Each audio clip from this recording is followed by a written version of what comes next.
레위기 10장. 아론의 아들들인 나답과 아비후가 각자 자기 향로에 불을 담아 향을 피운 다음 주 앞에 바쳤다. 하지만 이 불은 주께서 바치라고 명하신 것과는 다른 불이었다. 그러자 주께서 계시는 곳에서 불길이 나오더니 그들을 태워버렸다. 그들은 주 앞에서 죽고 말았다. 모세가 아론에게 말했다. 주께서 이번 일을 두고 이렇게 말씀하시길, 내게 가까이 오는 이들에게 나 스스로 거룩함을 드러낼 것이다. 그래서 모든 백성들 앞에서 나는 영광을 얻을 것이다 라고 했습니다. 아론은 아무 말이 없었다. 모세는 미사엘과 엘사반을 불렀다. 그들은 아론의 삼촌인 우시엘의 아들들이었다. 모세가 그들에게 말했다. 너희 조카들을 이 거룩한 성소에서 진영 밖으로 옮겨라. 그들은 모세가 명한 대로 성소로 들어가서 아직 불에 타지 않고 남아있는 나답과 아비후의 옷을 잡아 이끌어 진영 밖으로 옮겼다. 모세가 아론과 그의 아들들인 엘르아살과 이다말에게 일렀다. 초상을 당했다고 하여 머리를 풀거나 옷을 찢지 마시오. 그렇게 하면 여러분도 죽음을 면치 못할 것이고 주의 진노가 온 회중에게 미칠 것이오. 하지만 여러분의 친척들인 다른 이스라엘 가문 사람들은 주께서 내리신 불로 멸망당한 사람들을 위해 애도를 해도 괜찮소. 그대들은 주께서 기름을 부어 거룩하게 구별하신 사람들이므로 회막 입구를 벗어나지 않도록 하시오. 만일 벗어나게 되면 죽음을 면치 못할 것이오. 그들은 모세가 일러준 대로 따랐다. 주께서 아론에게 말씀하셨다. 너와 네 아들들이 회막 안으로 들어올 때는 포도주나 독한 술을 마시지 말아라.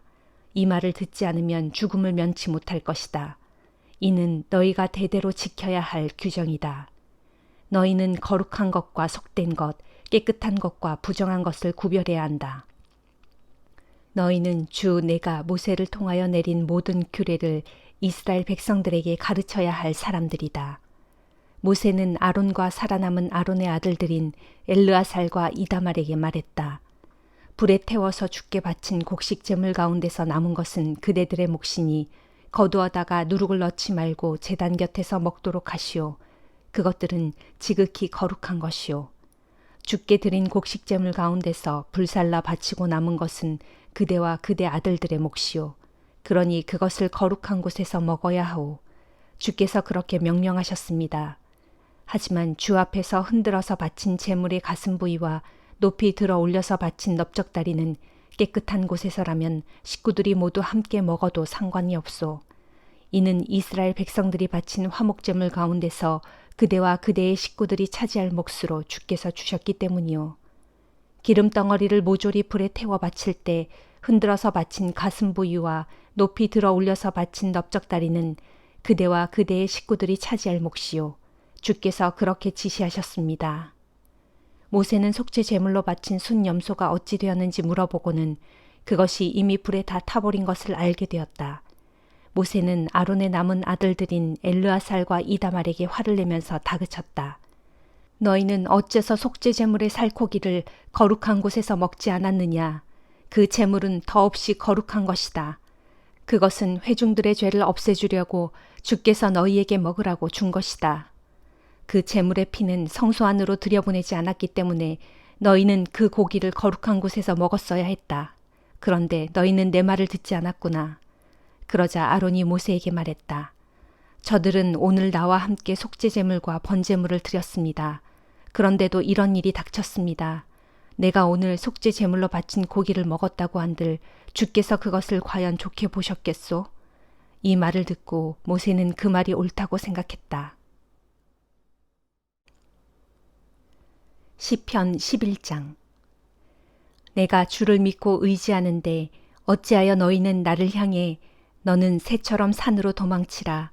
악한 자들이 화살을 시위에 먹여 당기려 한다. 그들이 어두운 곳에 은밀히 숨어 올바른 마음가짐으로 살아가고 있는 의인들을 향해 쏘려고 한다. 보라, 사회가 밑바닥부터 흔들려 무너져 내리는 판국에 대체 올바르게 산다는 것이 다 무슨 소용이냐 하고 말하느냐. 그러나 주께서는 그분의 거룩한 성전에 계시고 그분의 보좌는 하늘에 있으니 그분께서는 눈을 크게 뜨시고 모든 사람들을 다 지켜보시며 세상사를 두루 살피신다. 그리하여 주께서는 의인을 살펴 가려내시고 악인과 폭력을 일삼는 자들을 지독히 싫어하신다. 마침내 주께서 악한 자들에게 유황불을 비처럼 쏟아부어 태우는 바람으로 그들을 다 사를 것이니 그것이 저들이 받을 몫이 될 것이다. 진실로 주께서는 의로우시니 의로운 자를 사랑하신다. 그러므로 올바르게 사는 의인들은 장차 그분의 얼굴을 뵙게 될 것이다. 시편 12장. 주여 도와주소서. 경건한 사람들이 세상에서 온데간데 없이 자취를 감추었고 신실한 사람들도 사람 사는 세상에서 더 이상 찾아볼 수가 없습니다. 사람들은 저마다 거짓말을 둘러대고 두 마음을 품고서 입에 발린 말로 이웃 속이기를 밥 먹듯 합니다. 아, 주여, 아첨하는 저 간사한 입을 다물게 해주소서. 자기 자랑만 늘어놓는 저 교만한 혀를 끊어주소서. 저들은 말하기를 우리가 우리의 혀로 이길 것이다. 입술은 나의 것, 하고 싶은 말을 내 입으로 하는데 누가 우리를 말릴 수 있으랴 합니다. 그러나 주께서는 말씀하시기를 가진 것 없어 서러움 당하는 가난한 자들과 오갈 데 없는 가련한 자들의 억울한 신음소리와 탄식소리 내가 다 들었으니 이제 내가 일어날 것이다. 일어나서 그들의 소원대로 그들에게 구원을 베풀어 그들을 안전한 곳에 두어 편히 살게 할 것이다 하셨습니다. 진실로 주께서 하시는 말씀은 순결하니 흙도가니에서 7번 걸러낸 은과 같습니다. 오 주여, 이제 주께서 우리를 안전하게 지켜주소서. 이 악한 세대에 저 악한 무리들에게서 영원히 우리를 보살펴 주소서. 비열하고 타락한 자들이 오히려 높임받는 이 시대, 악한 자들이 사방에서 활개를 치며 설치고 있습니다. 잠언 25장. 이어지는 잠언들도 솔로몬 왕이 또한 지은 것으로 후일 유다 왕 히스기야의 신하들이 수집하고 편집한 것이다. 이를 깊이 숨기는 것은 하나님의 영광이요 이를 밝히 드러내는 것은 왕의 영광이다. 하늘이 드높고 땅이 깊디 깊은 것처럼 왕의 마음도 그러하여 우리가 헤아릴 길이 없다. 은에서 더러운 찌꺼기를 제거하여라. 그래야 은장색이 그것을 그릇으로 만들 수 있다. 왕 곁에서 악한 간신배들은 모두 제거하여라. 그러면 그 왕자가 공의의 터 위에 굳게 선다. 왕 앞에서 잘난 체 하지 말고 높은 사람들의 자리에 끼어들려고 하지 말아라. 그런 까닭은 내가 왕에게서 아니 내가 누구이기에 이런 높은 자리에 감히 끼어드느냐 하는 말을 듣는 것보다 너는 이리로 올라와 앉아라 하는 말을 듣는 것이 훨씬 낫기 때문이다. 무슨 일이든 너는 너무 급하게 소송하지 말아라. 만일 송사에서 내 이웃이 너를 이기기라도 한다면 내가 그 수모를 어찌 감당하려느냐. 만일 이웃과 무슨 다툴 일이 생기면 너는 당사자와 직접 말하고 다른 사람들에게 그 일을 말하지 말아라. 만일 그랬다가 내 말을 들은 그 사람이 도리어 너를 비난하면 너는 좋지 않은 평판에 휩싸이게 되기 십상이다. 경우에 알맞은 적절한 말은 은쟁반에 담겨있는 금사가와 같다. 지혜로운 사람이 하는 책망은 그것을 들을 줄 아는 사람의 귀에는 금기고리요 순금 장식과 같다. 믿음직한 심부름꾼은 무더운 추수철에 일꾼들의 속을 시원하게 해주는 냉수와 같아서 그 주인의 답답한 마음을 시원하게 해준다. 거짓말로 선물을 주겠다 하고 빈말을 하는 사람은 비를 머금지 않은 구름과 바람 같다. 오래 참고 인내로써 설득하면 통치자의 마음도 능히 돌려놓을 수 있고 상냥하고 부드러운 말은 뼈까지도 녹인다. 꿀을 얻었느냐? 그러면 적당히 먹어라. 꿀도 너무 많이 먹으면 속이 상하여 토하게 된다. 친한 이웃집도 너무 자주 드나들지 말아라.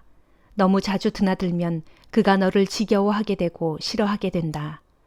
이웃에 대해 거짓말로 증언하는 사람은 사람 잡는 곤봉이요 칼이요 뾰족한 화살이다. 어려운 일을 당했을 때 거짓된 사람을 믿는 것은 썩은 이로 밥을 씹고 부러진 다리로 걸어가는 꼴이다.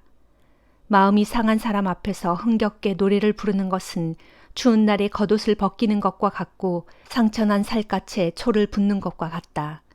내 원수가 배를 골고 있거든 그에게 먹을 것을 나눠주고 내 원수가 목말라 하거든 그에게 마실 물을 떠다 주어라. 그리하면 내 원수는 머리 위에 활활 핀 숯불을 올려놓은 것처럼 얼굴을 붉히며 크게 부끄러워할 것이고 너는 주께 상을 받게 될 것이다. 폭풍이 땅에 세찬 비를 몰고 오듯 헐뜯는 말은 얼굴에 격렬한 분노를 몰고 온다. 다투기를 잘하는 여자와 넓은 집에서 함께 사느니 차라리 좁은 다락방 한 구석에서 혼자 사는 것이 낫다. 먼 땅에서 들려오는 좋은 소식은 목마른 사람에게 주어지는 시원한 냉수와 같다. 악인 앞에서 무릎 꿇는 의인은 흐려진 샘물과 같고 더러워진 우물과 같다. 꿀도 너무 많이 먹으면 자기 몸에 이롭지 않듯 명예도 지나치게 추구하면 자기 영혼에 좋지 않다. 자제력이 없어 자기 성질을 다스리지 못하는 사람은 성벽이 허물어져 무방비 상태로 노출된 성읍과 같다. 데살로니가 전서 4장. 그러므로 형제들이여 마지막으로 여러분에게 부탁하고 당부합니다. 우리는 여러분에게 마땅히 어떻게 행할 것과 어떻게 하나님을 기쁘시게 해드릴 것인지에 대해 가르쳤습니다.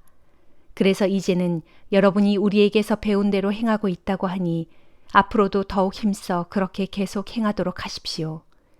우리가 주 예수의 이름과 권한으로 여러분에게 어떤 명령들을 주었는지 여러분은 잘 알고 있습니다.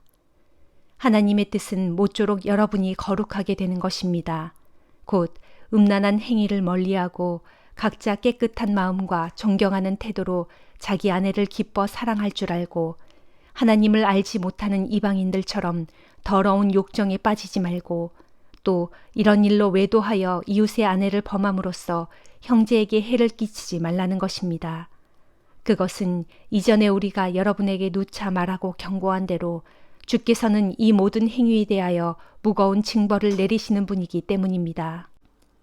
하나님께서 우리를 부르신 것은 우리로 부정한 삶을 살게 하기 위해서가 아니라 거룩한 삶을 살게 하기 위해서입니다. 그러므로 누구든지 이 교훈을 저버리고 부정한 삶을 사는 자는 사람을 저버리는 것이 아니라 여러분에게 성령을 주신 하나님을 저버리는 것입니다. 형제 사랑에 대해서는 여러분에게 더 이상 따로 권면할 필요를 느끼지 않습니다. 여러분 스스로가 서로 사랑하라는 하나님의 가르침을 받아서 그대로 잘 실천하고 있기 때문입니다. 그렇습니다. 실제로 여러분은 온 마케도니아 지역에 있는 모든 형제들에게 사랑을 베풀고 있습니다. 그렇지만 형제들이여, 우리가 여러분에게 당부하는 것은 앞으로도 변함없이 더욱 풍성히 그렇게 행하기를 바랍니다. 우리가 전에도 여러분에게 이미 말했지만 조용한 묵상의 생활을 하시고 자기가 맡은 일에 전념하는 가운데 자기 손으로 직접 일하면서 살도록 하십시오. 그렇게 살면 교회 밖의 사람들도 여러분이 사는 모습을 보고 존경심을 품을 것이며 또한 여러분은 경제적으로도 누구에게도 폐를 끼치지 않고 살아갈 수 있을 것입니다. 형제들이여, 우리는 여러분이 죽은 사람들의 문제에 대해서 알지 못하기를 원치 않습니다. 그것은 부활의 소망을 갖지 못한 세상 사람들처럼 죽은 사람에 대해 여러분이 너무 슬퍼하지 않게 하려는 것입니다. 우리는 예수께서 죽으셨다가 다시 살아나신 것을 믿습니다. 이와 같이 하나님께서는 예수 안에서 죽은 자들을 예수와 함께 데리고 오실 것을 믿습니다. 우리는 주께서 직접 일러주신 대로 여러분에게 이것을 전합니다. 주께서 오시는 날까지 우리 살아남아 있는 사람들도 이미 무덤 속에 잠들어 있는 사람들보다 결단코 앞서지 못할 것입니다. 주께서 큰 호령과 천사장의 소리와 하나님의 나팔 소리와 함께 친히 하늘로부터 내려오실 터인데 그때에 그리스도 안에서 이미 죽은 자들이 먼저 일어나고 그런 다음에 아직 살아남아 있는 우리가 그들과 함께 구름 가운데로 이끌려 올라가 공중에서 주를 만나게 될 것입니다. 그리하여 우리는 영원히 주와 함께 있을 것입니다. 그러므로 여러분은 이런 말로 서로를 위로하고 격려하십시오. 아멘.